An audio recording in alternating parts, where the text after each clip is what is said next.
Hello बच्चों, कैसे हो? जय श्री कृष्ण, जय श्री राम। आज हम स्टार्ट करते हैं 9th class subject science atom and molecule की वीडियो नंबर 4। इससे पहले एटम एंड मॉलिक्यूल की 3 वीडियोस चैप्टर एटम तक हम कंप्लीट कर चुके हैं। आज हम करेंगे वीडियो 4 में उससे आगे सारे के सारे पॉइंट, ये जो नोट्स, ये जो वीडियो है, ये पूरी के पूरे एनसीईआरटी से कंसर्न है। मींस आपका सारे के सारे जो पॉइंट टॉपिक है रिलेटेड टू एनसीईआरटी बुक। तो इसीलिए एनसीईआरटी को ध्यान में रखते हुए आपके लिए ये नोट्स और ये वीडियो बनाई गई है, ताकि आप आसानी से क्वेश्चन चैप्टर को कर सकें और किसी टाइप का क्वेश्चन आराम से सॉल्व कर सकें। चलिए, स्टार्ट करने से पहले लाइक कर दें, शेयर कर दें, और जिन्होंने सब्सक्राइब नहीं किया, हल्का सा प्यारा सा क्या कर दें, रेड बटन जो सब्सक्राइब वाला है उसे दबा दें। चलिए स्टार्ट करते हैं। अब हम एटम तक तो पढ़ चुके हैं, अब हम पढ़ेंगे व्हाट इज मॉलिक्यूल। ये मॉलिक्यूल क्या है? A molecule is a group of 2 और मोर atoms of the same or the different elements that are chemically bonded together by attractive force. Means chemically combination means दो या दो से ज्यादा chemically combination of two or more combination of किसका two or more atom, दो या दो से ज्यादा एटम को हम अगर केमिकली कंबाइन करें, जो कंबाइन होगा उनके बीच में फोर्स ऑफ अट्रैक्शन होगा। लेकिन जो वो दो या दो से ज्यादा जो एटम है, वह तो या तो वो सेम एटम होंगे या डिफरेंट एटम होंगे, तो उसे हम क्या बोलेंगे? मॉलिक्यूल बोलते हैं। क्या बोलते हैं उसे? मॉलिक्यूल। अगर सेम एटम कंबाइन होते हैं केमिकली, तो जैसे हाइड्रोजन है, और हाइड्रोजन को अगर हम कंबाइन करें केमिकली, तो हमारा बनाएगा H2। ये H2 क्या है? Molecule of hydrogen. और ये जो मॉलिक्यूल ऑफ हाइड्रोजन जो है, ये बना कहां से? जब दो हाइड्रोजन के एटम आपस में केमिकली कंबाइन हुए और इनके बीच में फोर्स ऑफ अट्रैक्शन हुआ, तो जिसकी वजह से हमारा ये मॉलिक्यूल बना। और अगर हम सेम मॉलिक्यूल और एग्जांपल देते हैं, जैसे ऑक्सीजन है, ऑक्सीजन के ये दो एटम हैं, ये दो एटम ऑक्सीजन के हैं, इन दोनों को हमने केमिकली कंबाइन किया, इनके बीच में फोर्स ऑफ अट्रैक्शन हुआ, कौन सा? केमिकल बॉन्ड बना, तो वो क्या बन गया? हमारा एक मॉलिक्यूल बन गया, और वो मॉलिक्यूल बन गया हमारा ऑक्सीजन मॉलिक्यूल। इसका मतलब O2 का मतलब है हमारा ऑक्सीजन मॉलिक्यूल। और हमेशा ऑक्सीजन जो है वो मॉलिक्यूल की फॉर्म में एनवायरनमेंट में एग्जिस्ट होता है, और ऑक्सीजन हमेशा एक गैस की स्टेट में एग्जिस्ट होता है। O2 gases state, oxygen molecule, oxygen molecule. और ये जो ऑक्सीजन मॉलिक्यूल बनाए या हाइड्रोजन मॉलिक्यूल बनाए, ये अपने ही जैसे एटम के साथ कंबाइन होके बने हैं। हाइड्रोजन मॉलिक्यूल बनाने के लिए दो हाइड्रोजन के एटम कंबाइन हुए, सेम आपके एटम, और ऑक्सीजन मॉलिक्यूल बनाने के लिए दो ऑक्सीजन के एटम को हमने कंबाइन किया। अगर डिफरेंट एलिमेंट अगर मिलते हैं, डिफरेंट एटम को कंबाइन करेंगे, लाइक हमने क्या बनाया? हाइड्रोजन और ऑक्सीजन। हाइड्रोजन के दो एटम लिए और ऑक्सीजन का एक एटम लिया, तो हमारे पास हाइड्रोजन और ऑक्सीजन को हमने मिलाया, हाइड्रोजन के दो एटम और ऑक्सीजन का एक एटम, दोनों हाइड्रोजन के और ऑक्सीजन के, ये दोनों क्या? अलग अलग एटम है। जब दो डिफरेंट एटम को कंबाइन किया, तब भी हमारा क्या बना? एक मॉलिक्यूल बना। लेकिन ये जो मॉलिक्यूल है, ये किसका है? वाटर मॉलिक्यूल है। और इस वाटर मॉलिक्यूल में दो डिफरेंट एटम है, जिसमें एक हाइड्रोजन एटम है और एक ऑक्सीजन एटम है। इसमें हाइड्रोजन के कितने एटम है? दो एटम है, दो हाइड्रोजन के एटम और एक ऑक्सीजन का एटम। तो अगर आपसे पूछे वाटर में कितने टोटल नंबर ऑफ एटम है, टोटल एटम 3 है, जिसमें दो हाइड्रोजन के और एक ऑक्सीजन का। लेकिन दोनों एटम क्या है? डिफरेंट है। हाइड्रोजन और ऑक्सीजन दो अलग डिफरेंट एटम आपस में मिलकर एक मॉलिक्यूल बनाया, और वो मॉलिक्यूल क्या बना? हमारा वाटर बना। जैसे CO2 कार्बन डाइऑक्साइड, दो डिफरेंट एटम, एक और कार्बन का एटम लिया और दो ऑक्सीजन के एटम लिए, mean two different atom, carbon and oxygen. Carbon and oxygen दो डिफरेंट एटम लिए, जिसमें ऑक्सीजन के दो एटम लिए और कार्बन का एक एटम लिया, तो एक मॉलिक्यूल बना दिया कार्बन डाइऑक्साइड। ये जो मॉलिक्यूल बनता है, ये chemical bonded between two same atom या डिफरेंट एटम के बीच में बनता है। अब ये मॉलिक्यूल को आगे और क्या कहा है, a molecule is the smallest particle of the element और the compound that capable of exist independently. Molecule क्या है, किसी भी एलिमेंट का या किसी भी कंपाउंड का सबसे छोटा पार्टिकल, सबसे छोटा पार्टिकल वो क्या कहलाता है हमारा मॉलिक्यूल। सबसे छोटा पार्टिकल एटम एलिमेंट का और कंपाउंड का वो कौन है, मॉलिक्यूल है। और ये जो मॉलिक्यूल है हमेशा क्या होता है, इंडिपेंडेंटली एग्जिस्ट होता है, इट एग्जिस्ट इंडिपेंडेंटली। लेकिन एटम आपने पढ़ा, molecule always exist independently, molecule हमेशा इंडिपेंडेंटली एग्जिस्ट होते हैं। बट एटम जो है वो मे और मे नॉट, मे और मे नॉट, मे और मे नॉट एग्जिस्ट इंडिपेंडेंटली। ये इंडिपेंडेंटली एग्जिस्ट होता भी है और नहीं होता, लेकिन मॉलिक्यूल हमेशा इंडिपेंडेंटली एग्जिस्ट होता है। It so, it mean molecule, ये कौन है, it mean molecule, molecule so, molecule so all the property, कौन सी, फिजिकल प्रॉपर्टी और chemical property of a substance. किसी भी सब्सटेंस की, किसी भी कंपाउंड की, किसी भी सब्सटेंस की जो फिजिकल और केमिकल प्रॉपर्टी है वो कौन डिसाइड करता है, मॉलिक्यूल डिसाइड करता है। मींस मॉलिक्यूल ये किसी भी सब्सटेंस की फिजिकल और केमिकल प्रॉपर्टी बताता है, शो करता है। अब ये एटम और मॉलिक्यूल के बीच में डिफरेंस क्या है, वैसे तो आप पढ़ चुके हो। एटम रेफर, एटम जो है, this is the atom is the smallest particle या smallest unit of a element. Element की जो सबसे स्मॉलेस्ट यूनिट है जिसे हम आगे डिवाइड नहीं कर सकते वो कौन है, एटम है। इसका मतलब smallest particle which take part in the chemical reaction, chemical reaction या केमिकल एलिमेंट की जो सबसे छोटा पार्टिकल है वो एटम है। तो एटम जो है इंडिपेंडेंटली एग्जिस्ट होता भी है और एग्जिस्ट नहीं होता। अब इंडिपेंडेंटली का मतलब क्या है, अगर मैं बोलूं हाइड्रोजन, हाइड्रोजन कभी एनवायरमेंट में H की फॉर्म में एग्जिस्ट नहीं होता, तो ये हाइड्रोजन एटम है। It does not exist, it does not exist independently, ये इंडिपेंडेंटली एग्जिस्ट नहीं होता। तो कैसे होता है, ये होता है किसकी फॉर्म में, H2 की फॉर्म में। जब दो हाइड्रोजन एटम आपस में मिल जाते हैं और एक मॉलिक्यूल बनाते हैं तभी वो एग्जिस्ट होता है। इसका मतलब कुछ एटम इंडिपेंडेंटली एग्जिस्ट होते हैं और कुछ एटम इंडिपेंडेंटली एग्जिस्ट नहीं होते। तो इसलिए क्या लिखा है इसमें, मे और मे नॉट एग्जिस्ट इंडिपेंडेंटली। फिर अगला पॉइंट है, may not always be stable due to the presence of electron in their outermost shell। Atom जो है वो स्टेबल नहीं होता एक्सेप्ट किसके अलावा, एक्सेप्ट किसके अलावा, एक्सेप्ट हमारे जो नोबल गैस हैं, जो नोबल गैस हैं वो क्या होते हैं, वो स्टेबल होते हैं। बाकी एलिमेंट हमारे स्टेबल नहीं होते, क्यों, क्योंकि उनके आउटर मोस्ट सेल में इलेक्ट्रॉन होते हैं।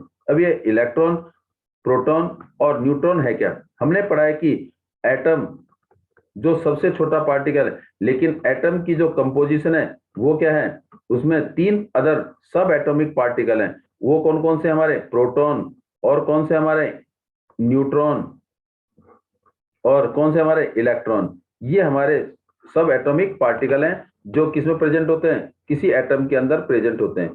Protons, neutrons and electron are the sub atomic particle of an atom.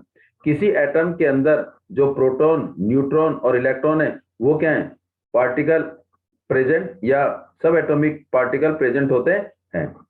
अब जो एटम है हमारा वो क्या है, देखिए अगर हमने न्यूक्लियस और इसके चारों तरफ क्या है, ऑर्बिट, इसे बोलते हैं हम सेल, इसे वो क्या बोलते हैं, सेल। तो ये न्यूक्लियस है, ये जो न्यूक्लियस है इसे हम क्या बोलते हैं, न्यूक्लियस। ये हमारा न्यूक्लियस है। ये जो न्यूक्लियस है इसमें क्या होता है, एक प्रोटॉन होता है और क्या होता है, न्यूट्रॉन, प्रोटॉन और न्यूट्रॉन। और जबकि प्रोटॉन का चार्ज क्या होता है, पॉजिटिव चार्ज होता है। कौन सा चार्ज होता है, पॉजिटिव। और न्यूट्रॉन का कोई चार्ज नहीं होता, नो चार्ज। तो no charge, neutron has no charge. और न्यूक्लियस के अंदर प्रोटॉन और न्यूट्रॉन होते हैं, प्रोटॉन का पॉजिटिव चार्ज और न्यूट्रॉन नो चार्ज, जिसकी वजह से हम ये क्या कहते हैं कि न्यूक्लियस हमेशा पॉजिटिव चार्ज पार्टिकल है। Positive charge nucleus, positive charge. और इसके चारों तरफ जो सेल हैं इसे हम बोलते हैं ऑर्बिट। इनमें, इन सेल में क्या होते हैं, इलेक्ट्रॉन होते हैं। क्या होते हैं, इलेक्ट्रॉन। और ये इलेक्ट्रॉन रिवॉल्व होते रहते हैं। ये इलेक्ट्रॉन कौन से चार्ज होते हैं, नेगेटिव चार्ज। कौन से चार्ज होते हैं, नेगेटिव चार्ज। ये चार्ज होने की वजह से, इलेक्ट्रॉन होने की वजह से ये जो आप ये एटम है वो स्टेबल नहीं होता हमेशा, और इलेक्ट्रॉन हमेशा घूमते रहते हैं। तो इलेक्ट्रॉन और प्रोटॉन के बीच में क्या होता है, फोर्स ऑफ अट्रैक्शन होता है। जितने प्रोटॉन उतने ही इलेक्ट्रॉन होते हैं, ताकि फोर्स ऑफ अट्रैक्शन क्या हो, इक्वल हो, और पूरा का पूरा एटम क्या हो जाए, न्यूट्रल हो जाए। क्या हो जाए, न्यूट्रल। इसका मतलब electron are revolve round the nucleus. Nucleus के चारों तरफ जो चक्कर लगाते हैं उन्हें हम क्या बोलते हैं, इलेक्ट्रॉन बोलते हैं। जितने प्रोटॉन की संख्या होती है उतने ही इलेक्ट्रॉन की संख्या होती है एक न्यूट्रल एटम में। तो पूरा का पूरा जो एटम है वो किसकी तरह बिहेव करता है, न्यूट्रल की तरह। किसकी तरह, न्यूट्रल की तरह। अब आगे हम करते हैं, देखिए। इसलिए ये इलेक्ट्रॉन होने की वजह से ये स्टेबल नहीं होता। Constituent of protons, electrons and neutron. इसका मतलब एक एटम में क्या होते हैं, प्रोटॉन होते हैं, इलेक्ट्रॉन होते हैं और न्यूट्रॉन होते हैं। Proton positive charge, electron negative charge, neutron no charge.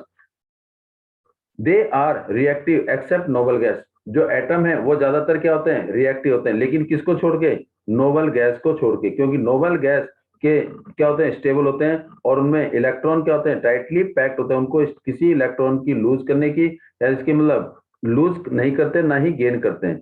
इसका मतलब ये सारे के सारे एटम रिएक्टिव होते हैं नोबल गैस को छोड़ के, नोबल एलिमेंट को छोड़ के। अब नोबल एलिमेंट क्या होते हैं, नोबल एलिमेंट वो एटम होते हैं जो स्टेबल होते हैं, जिनको ना तो इलेक्ट्रॉन लेने की जरूरत होती है, ना इलेक्ट्रॉन लूज करने की जरूरत होती है। तो वो क्या होते हैं, स्टेबल। अगला है molecule. Molecule refer a group of two और more atom which held together by chemical bond. अभी आपने डेफिनेशन पढ़ी कि molecule is the chemically combination of two और मोर सब एटम। दो या दो से ज्यादा एटम को अगर हम केमिकली कंबाइन करें तो क्या बन जाता है, मॉलिक्यूल। और मॉलिक्यूल जैसे H2 hydrogen molecule, O2 oxygen molecule. अब यहाँ पे एटम क्या है, हाइड्रोजन एटम, और ये क्या है, ऑक्सीजन एटम, और ये क्या है, हीलियम एटम।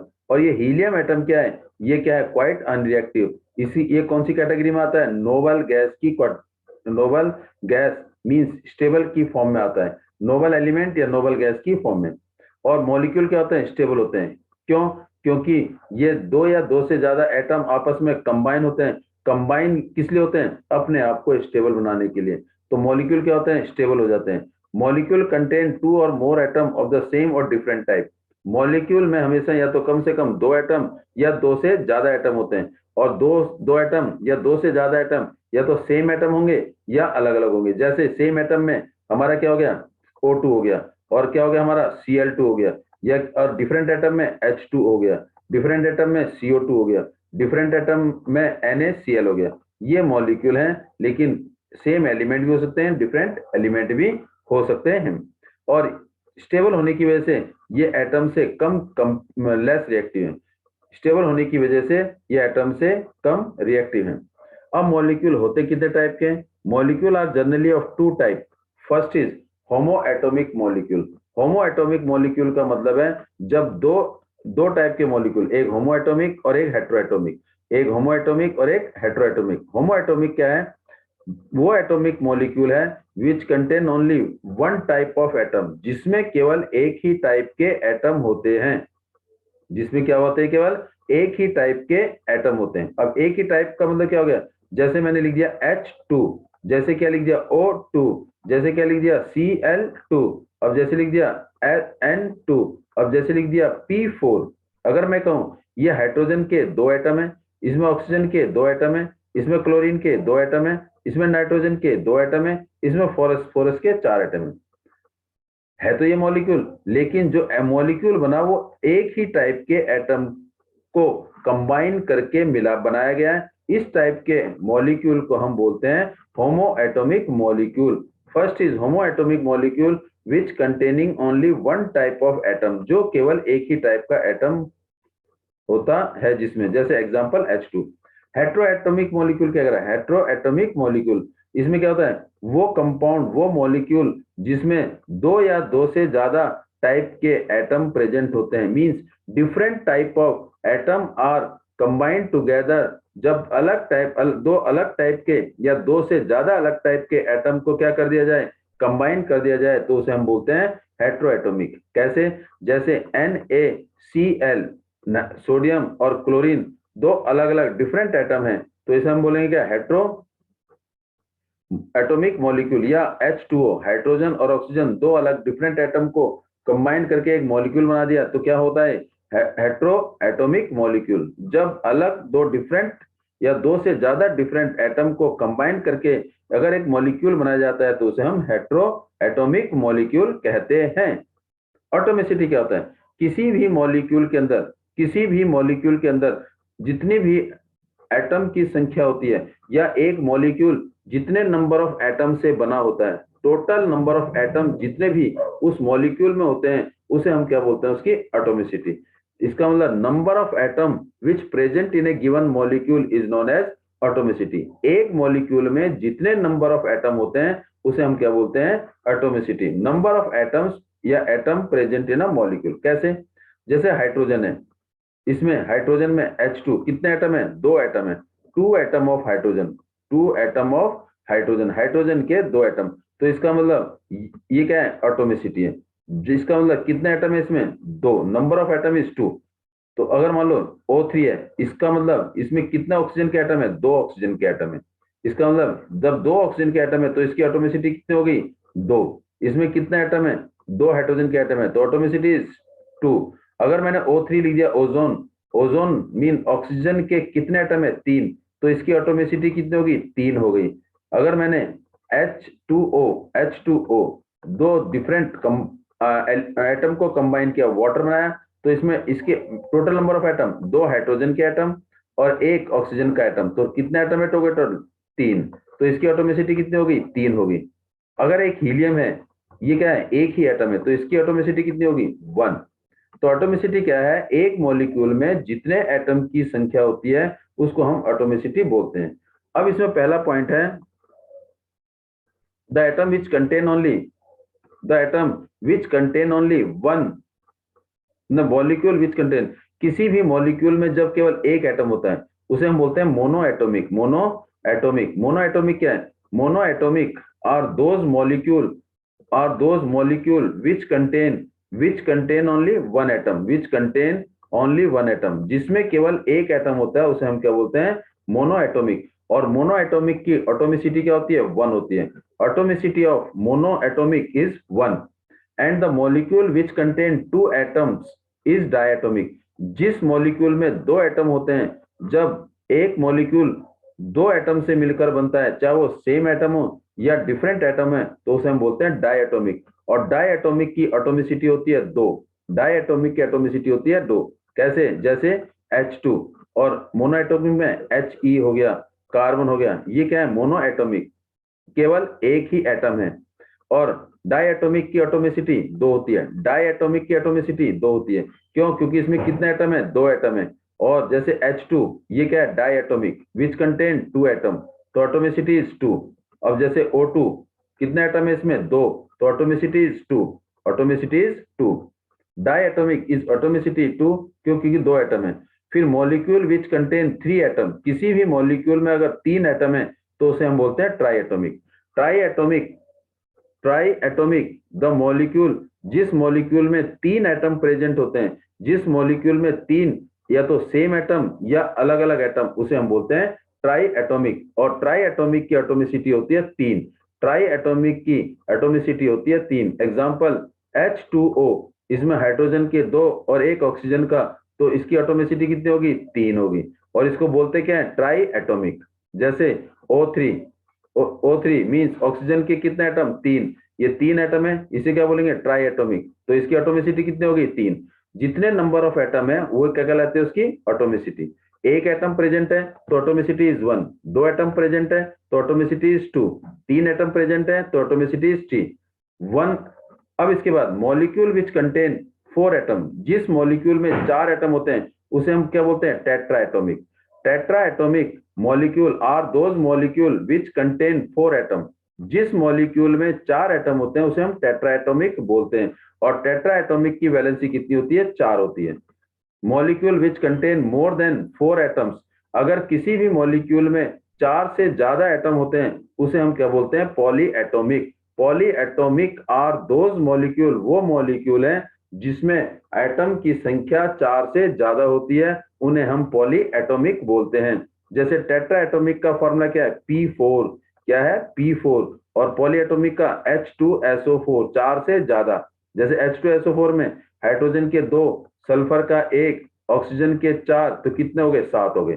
तो इसका मतलब ये हमारा क्या हो जाएगा, पॉली एटॉमिक। तो एक सिंपल सा फॉर्मूला है monoatomic, monoatomic, mono atomic. और ये क्या है, मोनो एटॉमिक।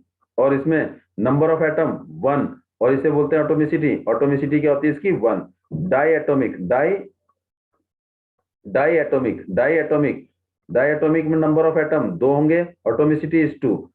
और triatomic, triatomic, triatomic में नंबर ऑफ एटम 3, एटोमिसिटी 3 होगी। और टेट्रा एटॉमिक, टेट्रा एटॉमिक, तो इसमें एटॉमिक एटम कितने होंगे, 4 होंगे, तो एटोमिसिटी 4 होगी। और पॉली एटॉमिक में एटोमिसिटी 4 से ज्यादा, पॉली एटॉमिक जो एटम है वो क्या होंगे, 4 से ज्यादा, मोर देन 4, मोर देन 4। और एटोमिसिटी भी क्या होगी, मोर देन 4 ही होगी। एक एग्जांपल, इसका एग्जांपल हीलियम, इसका एग्जांपल H2, इसका एग्जांपल O2 O3, और इसका एग्जांपल आपका क्या होगा, P4, और इसका एग्जांपल कुछ भी ले लीजिए, जैसे NaCO3, NaCO3, Na2CO3। ये क्या है, ये एटोमिसिटी और टाइप, किस किस एटम में कितनी एटोमिसिटी होती है, किस मॉलिक्यूल में कितनी एटोमिसिटी है, इस तरीके से हम निकाल सकते हैं। अगला पार्ट हमारा है मॉलिक्यूल ऑफ ए कंपाउंड। अभी आपने पढ़ा वही, एटम ऑफ डिफरेंट एलिमेंट अगर ज्वाइन कर दें इन ए डेफिनेट रेशो में, तो उससे हम क्या बोलते हैं, मॉलिक्यूल ऑफ ए कंपाउंड। जैसे हाइड्रोजन और ऑक्सीजन को मिलाया एक डेफिनेट रेशो में, मींस हाइड्रोजन के एटम 2 और ऑक्सीजन का एटम 1, ऑक्सीजन का एटम 1, ये हाइड्रोजन H2O है, इसमें हाइड्रोजन H और O, इसका मतलब हाइड्रोजन के कितने एटम, 2, और ऑक्सीजन के कितने एटम, 1। तो इसका मतलब हाइड्रोजन और ऑक्सीजन किस रेशो में, 2:1। मींस जब भी हम कोई भी मॉलिक्यूल, किसी कंपाउंड का मॉलिक्यूल बनाते हैं, तो एटम को कंबाइन करेंगे इन अ फिक्स रेशो। वाटर बनाने के लिए मुझे हाइड्रोजन के 2 एटम और ऑक्सीजन का 1 एटम, मींस हाइड्रोजन और ऑक्सीजन हमेशा 2:1 में ही मिलकर वाटर बनाएगा। ऐसा नहीं है कि हाइड्रोजन के 2 ले लिए, ऑक्सीजन के 2 ले लिए तो वाटर बनेगा, नो। वो हमेशा कंबाइन होंगे एक फिक्स रेशो में। जैसे कार्बन डाइऑक्साइड, तो कार्बन लेंगे 1 और ऑक्सीजन लेंगे 2। कार्बन 1 और ऑक्सीजन के 2 एटम, कार्बन का 1 एटम, ऑक्सीजन का 2 एटम। टू कार्बन डाइऑक्साइड मॉलिक्यूल बनाने के लिए कार्बन और ऑक्सीजन के एटम हमेशा 1:2 में कंबाइन करेंगे। चलिए अगला टॉपिक करते हैं हम आयंस। आयंस क्या है, सबसे पहले हम ले लेते हैं एक एग्जांपल। एटम, सोडियम एटम ले लिया मैंने, Na का आपको मैंने कहा था 1 से लेके, आपने जो एनसीईआरटी की 4.1 टेबल है चैप्टर 4 में, 1 से लेके 20 तक आपको एटॉमिक नंबर याद होने चाहिए, और जिससे आप किसी टाइप का आप आयंस आराम से निकाल सकते हैं। अब आयंस है क्या, अब एक एटम है, जैसे एग्जांपल आपके सामने आ गया सोडियम। सोडियम का एटॉमिक नंबर, सोडियम का एटॉमिक नंबर 11 है। एटॉमिक नंबर का मतलब है प्रोटॉन और इलेक्ट्रॉन, 11 ही प्रोटॉन और 11 ही इलेक्ट्रॉन, मींस 11 प्लस चार्ज और 11 माइनस चार्ज। अब इसका एटॉमिक स्ट्रक्चर ये हम 4th चैप्टर में पढ़ेंगे। अभी आपको केवल ये बताया जा रहा है कि आयंस कैसे किसे कहते हैं। ये सोडियम एटम है, ये न्यूट्रल है, इसके ऊपर कोई चार्ज नहीं है। इसमें 11 प्रोटॉन और 11 इलेक्ट्रॉन है। प्रोटॉन 11 जो न्यूक्लियस में प्रेजेंट होते हैं, इलेक्ट्रॉन 11 जो आउटरमोस्ट सेल में प्रेजेंट होते हैं। तो हम इस इलेक्ट्रॉन को क्या करते हैं, डिस्ट्रीब्यूट करते हैं। कितने क्या करते हैं, डिस्ट्रीब्यूट करते हैं। जब बांटेंगे तो इसके आखिरी सेल में, जैसे इसको बांटेंगे तो क्या होगा, पहले सेल में 1, दूसरे सेल में 8, तीसरे सेल में 1। ये आया कैसे, ये हमारी कॉन्फ़िगरेशन होती है। ये 4th चैप्टर में आपको बताया जाएगा, और वो आप 4th चैप्टर आराम से करोगे तो आपको पता लग जाएगा। इसमें जो है क्या नाम है, ये आपके पास क्या है, आउटर मोस्ट सेल में जितने इलेक्ट्रॉन है, वो इलेक्ट्रॉन कितने हैं, 1 हो सकते हैं, और 2 हो सकते हैं, 3 हो सकते हैं, और 4 हो सकते हैं। जिसके आउटर मोस्ट सेल में 1 इलेक्ट्रॉन हो, 2 इलेक्ट्रॉन हो, 3 इलेक्ट्रॉन हो, वो क्या कहलाते हैं, उसके वैलेंस इलेक्ट्रॉन। क्या कहलाते हैं, वैलेंस इलेक्ट्रॉन, वैलेंस इलेक्ट्रॉन। लेकिन जिसके आउटर मोस्ट सेल में 1 इलेक्ट्रॉन हो, 2 इलेक्ट्रॉन हो, 3 इलेक्ट्रॉन हो, उन्हीं वैलेंस इलेक्ट्रॉन को हम क्या बोलते हैं, वैलेंसी बोलते हैं। क्या बोलते हैं, वैलेंसी। अब ये वैलेंसी क्या है, ये इलेक्ट्रॉन जो है या तो क्या होंगे, लूज हो जाएंगे, एटम से निकल जाएंगे, या क्या करेंगे, गेन करेंगे। लेकिन जब आउटर मोशन में एक इलेक्ट्रॉन हो, दो इलेक्ट्रॉन हो, तीन इलेक्ट्रॉन, तो ये एटम क्या करेगा, इनको लूज करेगा। और जब एटम इलेक्ट्रॉन लूज करता है तो उसके ऊपर एक चार्ज आ जाता है, और जब एटम लूज करता है तो उसके ऊपर कौन सा चार्ज आ जाता है, पॉजिटिव चार्ज आ जाता है। और जब एटम गेन करता है, गेन कब करेगा, जब उसके आउटर मोस्ट सेल में कितने इलेक्ट्रॉन हो, 5 हो, 6 हो, 7 हो या 8 हो। इसका मतलब उसकी वैलेंसी निकालते हैं, उसके वैलेंस इलेक्ट्रॉन कितने होंगे, 4, सॉरी 5, 6, 7, 8।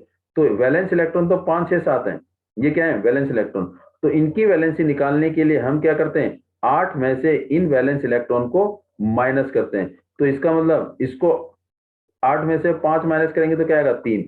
और क्यों माइनस करें 8 में से, अभी बताते हैं। ये 2, 8 में से 7 माइनस किया तो 1, 8 में से 8 माइनस किया 0।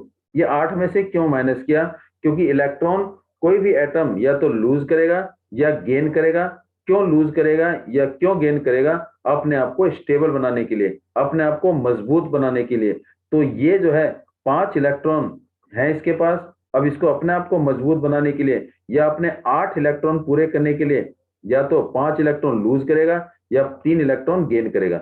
ये 5 इलेक्ट्रॉन लूज नहीं कर सकता, क्यों, क्योंकि इसको लूज ज्यादा करने हैं और गेन कम करने हैं। लूज करने के लिए इसको ज्यादा एनर्जी चाहिए, तो ये एनर्जी इसके पास नहीं है इतनी 5 इलेक्ट्रॉन को लूज करने के लिए। तो ये क्या करेगा, गेन करेगा, क्या करेगा, गेन करेगा। और जो एटम इलेक्ट्रॉन गेन करता है तो उसके ऊपर कौन सा चार्ज आता है, नेगेटिव चार्ज। क्या आता है, नेगेटिव चार्ज। तो इसका मतलब ये अभी आपके 4th चैप्टर में भी है। तो कोई भी एटम है, जैसे Na है, ये एक इलेक्ट्रॉन क्या करेगा, लूज। पॉजिटिव का मतलब है लूज इलेक्ट्रॉन। कोई भी एटम इलेक्ट्रॉन लूज करता है, लूज इलेक्ट्रॉन, तो उसके ऊपर कौन सा चार्ज आता है, उसके ऊपर आ जाता है पॉजिटिव चार्ज। और जो पॉजिटिव चार्ज हो जाता है, जब एटम के ऊपर कोई भी चार्ज आ जाता है, तो वो क्या कहलाता है, आयंस कहलाता है। क्या कहलाता है, आयन। किसी भी एटम के ऊपर अगर कोई भी चार्ज आ जाता है, जैसे ये नेगेटिव चार्ज है, ये पॉजिटिव चार्ज है, तो दोनों क्या कहलाएंगे, ये आयंस।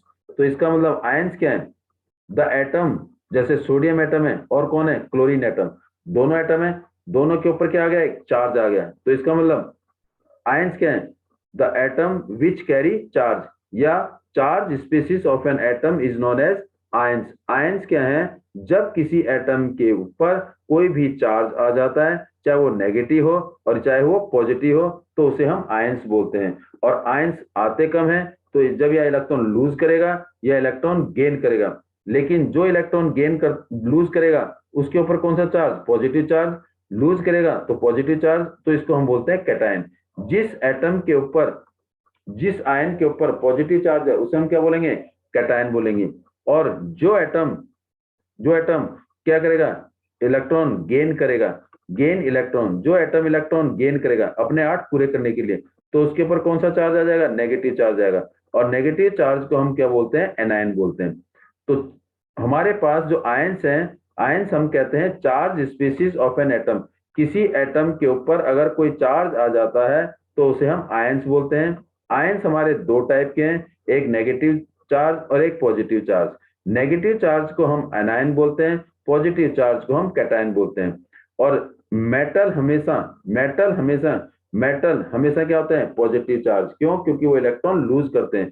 तो इसका मतलब पॉजिटिव चार्ज, ये पॉजिटिव चार्ज हमेशा क्या होंगे, कैटायन हमेशा क्या होंगे, मेटल होंगे। क्या होंगे, metals always carry positive charge. और नॉन मेटल क्या करते हैं, इलेक्ट्रॉन गेन करते हैं और उनके ऊपर हमेशा क्या आता है, नेगेटिव चार्ज आ जाता है। Polyatomic ions, a group of atom that carry a charge. अगर दो या दो से ज्यादा एटम का ग्रुप, अगर उनके ऊपर चार्ज आ जाता है, तो उसे हम क्या बोलेंगे, polyatomic ion, group of atom which carry charge. जैसे CO3 के ऊपर आ गया 2 माइनस, अब जैसे SO4 सल्फेट के ऊपर क्या आ गया, 2 माइनस। इसका मतलब 2 माइनस किसके ऊपर, इस सल्फेट के ऊपर। 2 माइनस किसके ऊपर, इस कार्बोनेट के ऊपर। इस कार्बोनेट में कितने एटम है, 4। इस सल्फेट में कितने एटम है, 5। इसका मतलब एटम, दो या दो से ज्यादा एटम या ग्रुप ऑफ एटम, वो एटम का समूह, वो एटम का ग्रुप जिसके ऊपर चार्ज होता है, तो उसे हम क्या बोलेंगे, पॉलीएटॉमिक आयन। तो CO3 2 माइनस या SO4 2 माइनस, ये क्या कह रहा है, polyatomic ion, the group of atom which carry the charge. Atom का वो ग्रुप जिसके ऊपर चार्ज होता है, मींस या तो पॉजिटिव या नेगेटिव, तो उसे हम क्या बोलते हैं, पॉलीएटॉमिक आयन। और हर पॉलीएटॉमिक के ऊपर एक फिक्स चार्ज होता है और वो चार्ज कभी चेंज नहीं होता। मींस कार्बोनेट है तो इसके ऊपर हमेशा 2 माइनस ही रहेगा, अगर सल्फेट है तो SO4 और इसके ऊपर हमेशा 2 माइनस ही रहेगा। और जैसे OH है इसके ऊपर हमेशा -1 ही रहेगा। Group of charge that carry, वो एटम का ग्रुप जो अपने साथ क्या रखता है, चार्ज रखता है, चाहे वो पॉजिटिव है चाहे वो नेगेटिव है, इसे बोलते हैं हम पॉलीएटॉमिक आयंस। अब कुछ क्वेश्चन है एक दो, देखते हैं। What is the difference between 2H and H2? अगर मान लो 2H लिखा है और ये H2 लिखा है, तो 2H का मतलब है it contain 2 atom of hydrogen, 2 atoms of hydrogen, बस ये हाइड्रोजन के 2 एटम है, हाइड्रोजन 2 एटम्स ऑफ हाइड्रोजन। और ये क्या है, ये 2 अलग अलग एटम हैं हाइड्रोजन के। ये क्या है, H2 मॉलिक्यूल, इसका मतलब molecule of hydrogen, molecule of hydrogen, molecule of hydrogen. तो इसमें भी तो 2 एटम है, यस, लेकिन इसमें मॉलिक्यूल ऑफ हाइड्रोजन जो कि 2 हाइड्रोजन के एटम से आपस में केमिकली बॉन्डेड हैं, और ये केमिकली बॉन्डेड नहीं है। और ये क्या है, हाइड्रोजन मॉलिक्यूल जो केमिकली बॉन्ड या केमिकली रिएक्शन या इनके बीच में फोर्स ऑफ अट्रैक्शन की वजह से आपस में कंबाइन हुए, तो ये मेरा क्या कहलाएगा, 1 मॉलिक्यूल ऑफ हाइड्रोजन, जो 2 हाइड्रोजन के एटम को केमिकली कंबाइन करके बनाया गया है। दूसरा क्या कह रहा है, O 2O O2 and 2O2। अब इसमें देखिए डिफरेंस, O का मतलब है 1 एटम ऑफ ऑक्सीजन, बस 1 एटम ऑफ ऑक्सीजन, और ये इंडिपेंडेंटली एग्जिस्ट नहीं होता, does not exist independently. O independently exist नहीं होता। ये क्या है, 2O means 2 atoms of oxygen, 2 atom of oxygen, इसका मतलब है 2 एटम ऑफ ऑक्सीजन, और इन 2 एटम ऑफ ऑक्सीजन के बीच में कोई केमिकल रिएक्शन नहीं है, कोई केमिकल बॉन्ड नहीं है, कोई फोर्स ऑफ अट्रैक्शन नहीं है, simple it has 2 atom of oxygen, और ये भी इंडिपेंडेंटली एग्जिस्ट नहीं होता है। अब ये O2 मॉलिक्यूल, ये मॉलिक्यूल बन गया O2, 1 molecule of oxygen, 1 molecule of या molecule of oxygen, molecule of oxygen, molecule of oxygen, और ये स्टेबल नहीं है, ये स्टेबल नहीं है। 1 मॉलिक्यूल ऑफ ऑक्सीजन जो बना किससे, जब 2 ऑक्सीजन एटम को केमिकली कंबाइन कर दिया, केमिकली बॉन्ड कर दिया, तो क्या बन गया, 1 मॉलिक्यूल ऑफ ऑक्सीजन। और ये क्या होगा हमेशा, ये क्या होगा हमेशा, स्टेबल होगा। क्या होगा, ये स्टेबल होगा। ये क्या है, 2O2 मीन्स ये एक मॉलिक्यूल है ऑक्सीजन का, और उस मॉलिक्यूल के आगे ये क्या है, 2, इसका मतलब 2 molecule of oxygen. 2O2 means 2 molecule of oxygen, इसका मतलब 2 एटम को जब आपस में मिलाया तो एक मॉलिक्यूल बन गया, तो इसका मतलब 2 अलग अलग एटम को 2 बारी मिलाया गया, तो it form the 2 molecule of oxygen. और ये भी क्या हमारा स्टेबल है, ये भी इंडिपेंडेंटली, ये दोनों एग्जिस्ट होते हैं इंडिपेंडेंटली, एग्जिस्ट इंडिपेंडेंटली। कौन से दो, इंडिपेंडेंटली, इंडिपेंडेंटली ये दोनों कौन से, O2 और 2O2, ये इंडिपेंडेंटली एग्जिस्ट होते हैं, लेकिन इंडिपेंडेंटली एग्जिस्ट नहीं होते। Right the difference between Na plus, Na plus का मतलब है ions, it carry the charge, कौन सा चार्ज, पॉजिटिव चार्ज, तो कौन सा आयंस है, कैटायन। ये वो एटम है जो कैरी चार्ज, और कौन सा charge, positive charge. The atom जो पॉजिटिव चार्ज कैरी करता है उसे हम क्या बोलते हैं, आयंस बोलते हैं। कौन सा आयन, कैटायन बोलते हैं। तो ये क्या है हमारा, सोडियम आयंस, सोडियम, इसे बोलते हैं सोडियम आयंस। अब इनके साइज बड़ा है छोटा है, ये हम अगले चैप्टर में करेंगे। ये सोडियम आयंस हैं, इसका मतलब इसने एक इलेक्ट्रॉन लूज कर दिया, एक इलेक्ट्रॉन लूज कर, जब इसने इलेक्ट्रॉन लूज कर दिया तो इसमें इलेक्ट्रॉन कितने थे, पहले 11, और एक इलेक्ट्रॉन लूज कर दिया तो इसके पास इलेक्ट्रॉन कितने बचे, 10 बच गए। लेकिन ये क्या है, Na क्या है, सोडियम एटम, क्या है ये, सोडियम एटम, और ये एटम के ऊपर कोई चार्ज नहीं है। इसका मतलब इसमें 11 प्रोटॉन है और 11 ही इलेक्ट्रॉन है, जिसकी वजह से टोटल रिजल्टेंट 0 आ गया, तो इट हैज नो चार्ज। तो एक सिंपल भाषा में अगर हम बोलें तो Na हमारा क्या है, आयंस, कौन सा आयन, कैटायन, और कैटायन एंड इट, ये जो पॉजिटिव है इसका मतलब ये आयन कैटायन आए कैसे, after losing the electron, loose electron.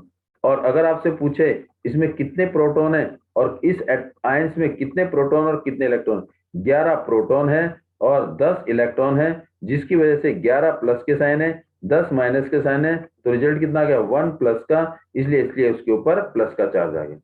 और Na क्या है, Na हमारा सोडियम एटम है, sodium atom, it is simple neutral sodium atom, it carry no charge. अब इसका मतलब ना तो इसने लूज किया ना इसने गेन किया, इसका मतलब 11 प्रोटॉन है इसमें और 11 ही इलेक्ट्रॉन है, 11 प्लस चार्ज 11 माइनस चार्ज, दोनों का रिजल्ट निकाला तो जीरो, जीरो मीन्स न्यूट्रल। इसका मतलब सोडियम एटम हमारा क्या है, neutral, means does not carry any charge. अब मूव करते हैं अगले पॉइंट पर। केमिकल फॉर्मूला क्या है, किसी भी कंपाउंड को, किसी भी मॉलिक्यूल को अगर उसको शॉर्ट फॉर्म में लिखेंगे, उसका सिंबॉलिक रिप्रेजेंटेशन करेंगे, तो उसे हम बोलते हैं chemical formula. Symbolic representation of a compound, और दूसरी डेफिनेशन क्या है, symbolic representation of its composition, it's mean किसी भी कंपाउंड का। जैसे सिंपल डेफिनेशन हमारी क्या है, सिंपल डेफिनेशन हमारी है, symbolic representation of a compound is known as chemical formula. जैसे मैंने लिख दिया hydrogen sulphate, hydrogen sulphate, hydrogen sulphate, SULPHATE, तो ये क्या है, नाम है, किसी कंपाउंड का नाम है, और इसको मैंने लिख दिया सिंबलिक फॉर्म में, मींस हाइड्रोजन को लिखेंगे H और सल्फेट को लिखेंगे SO4, तो मैंने लिख दिया H2SO4, तो ये H2SO4, ये इसका नाम क्या है, इसका नाम है हाइड्रोजन सल्फेट। इसका मतलब ये हाइड्रोजन सल्फेट सिंबल है, सिंबल किसका, हाइड्रोजन सल्फेट का, हाइड्रोजन सल्फेट का, तो ये मेरा chemical formula of hydrogen sulphate है। इसका मतलब सिंबल की फॉर्म में लिखा गया तो हम बोलेंगे उसे केमिकल फॉर्मूला। केमिकल फॉर्मूला, कभी भी हम केमिकल फॉर्मूला लिखते हैं तो उसे हमें कुछ बातों का ध्यान रखना पड़ेगा। पहला, वैलेंसी और charge of an ion must be balance, charge क्या होना चाहिए या आयंस क्या होने चाहिए, बैलेंस होने चाहिए। और वो बैलेंस का मतलब क्या, जैसे मैंने लिखा एक NaCl, एक एग्जांपल, दो एग्जांपल बताते हैं आपको। इसका मतलब इसके ऊपर कौन सा आयन, +1, और इसके ऊपर कौन सा आयन, -1, तो इसका मतलब ये प्लस और ये माइनस दोनों बराबर हैं, तो इसका मतलब ये क्या आ जाएगा मेरे पास, Na, और ये क्या आएगा, Cl, NaCl दोनों बराबर है, तो इसका मतलब तब मेरा बन गया क्या, सोडियम क्लोराइड। आयंस हमारे वैलेंसी क्या होनी चाहिए, बैलेंस होनी चाहिए। When a compound is form metal and non metal, symbol of metal come first. अगर कोई कंपाउंड मेटल, और ये एंड है बेटे, मेटल एंड नॉन मेटल का बनता है, अगर कोई compound, when a compound is form of metal and non metal, then, इसमें देन आएगा बीच में, then the symbol of metal come first, हमेशा पहले क्या होगा, मेटल होगा। जैसे NaCl एक बनाया कंपाउंड NaCl, तो कंपाउंड बनाने के लिए क्या चाहिए, एक मेटल चाहिए और एक क्या चाहिए, नॉन मेटल चाहिए, तो हमेशा पहले क्या लिखेंगे, मेटल। तो इसका मतलब सोडियम क्या हमारा, मेटल है, सोडियम क्या है, मेटल, और क्लोरीन क्या है हमारा, नॉन मेटल। किसी भी कंपाउंड को बनाने के लिए सिंबल लिखना पड़ेगा और उनकी वैलेंसी क्या होनी चाहिए, चार्ज बैलेंस होनी चाहिए। और दूसरा, कंपाउंड बनाने के लिए हमेशा पहले मेटल और फिर नॉन मेटल, क्योंकि कंपाउंड बनाने के लिए हम मेटल और नॉन मेटल यूज करते हैं। When a compound is form of metals and non metal, तो then symbol of metal will come, then आएगा बीच में आगे, चलो यहाँ लिख दीजिए, then the symbol of metal, हमेशा सिंबल किसका, मेटल का पहले लिखा जाएगा। लेकिन अगर कोई पॉली एटॉमिक आयन है, जैसे SO4 है, जैसे Na और ये SO4, अब इनकी वैलेंसी सेम, इसकी वैलेंसी +1, इसकी वैलेंसी -2, तो इसका मतलब वैलेंसी सेम नहीं है, तो वैलेंसी सेम करने के लिए क्या करना पड़ेगा, इसको 2 से मल्टीप्लाई करना पड़ेगा। देखो इसका मतलब Na के 2 हो गए और इसकी भी, नाउ इट इज बैलेंसी, तो इसका मतलब ये 2 से मल्टीप्लाई होना चाहिए, ये क्या होना चाहिए, 2 से मल्टीप्लाई, तभी बैलेंस होगा। तो हमारा कंपाउंड क्या बनेगा, Na2SO4, ये इससे मल्टीप्लाई हो जाएगा, Na इससे आ जाएगा, और देखो कैसे बनेगा कंपाउंड, इसका मतलब क्या कह रहा है, जैसे Na और ये क्या है, SO4, तो इसकी वैलेंसी +1, इसकी वैलेंसी -2, तो क्या करेंगे, इसकी वैलेंसी लाने के लिए इस 2 को क्या कर देंगे, यहाँ भेज देंगे, तो Na2 आ जाएगा, और SO4 ये क्या आएगा, 1, क्योंकि इसको 1 से मल्टीप्लाई किया और इसको 2 से मल्टीप्लाई किया, सेम हो गया, तो 2 से यहाँ कर दिया Na2 और SO4, तो ये क्या हो गया, बैलेंस हो गया। लेकिन कभी भी हो तो try to write polyatomic ion को ब्रैकेट में लिखने की कोशिश करेंगे। तो when polyatomic ion are used, ion is enclosed in a bracket before writing the to show the ratio. Ratio लिखने के लिए हमें पॉलीएटॉमिक आयन को किस में रखना पड़ेगा, ब्रैकेट में रखना पड़ेगा। ये कुछ सिंबल है, जैसे सोडियम आयन Na+, इसका मतलब एक इलेक्ट्रॉन लूज किया। पोटाशियम आयन K+, एक इलेक्ट्रॉन लूज किया। सिल्वर Ag, कॉपर Ag, इसका मतलब कॉपर 1 का मतलब है Cu, कॉपर 1 का मतलब है इसकी वैलेंसी 1। कई बार क्या होता है Cu2 लिखा रहता है, तो इसकी वैलेंसी 2, जैसे ये, इसका मतलब यहाँ पर कॉपर के ऊपर वैलेंसी कितनी है, 2। आयरन की कितनी वैलेंसी है, 2, 2 लिखा है। इसका मतलब आयरन 2 का मतलब है इसके ऊपर प्लस का 2 चार्ज, और आयरन 3 का मतलब प्लस का 3 चार्ज। ये कुछ क्या है इसके सिंबल, और उनके ऊपर उनकी आयंस मीन उनकी वैलेंसी। जैसे हाइड्रोजन की वैलेंसी आयंस दे रखे हाइड्राइड, ये आपको याद करनी पड़ेगी, पॉलीएटॉमिक आयन है। तो ये सिंबल आपको याद करने पड़ेंगे, जिससे आप केमिकल फॉर्मूला बनाने में आसानी रहेगी। And thanks for watching video. Please please like, share और सब्सक्राइब तो बनता है। अब वो आपके ऊपर डिपेंड होता है कि आप करते हो या नहीं करोगे, वो आपकी मर्जी।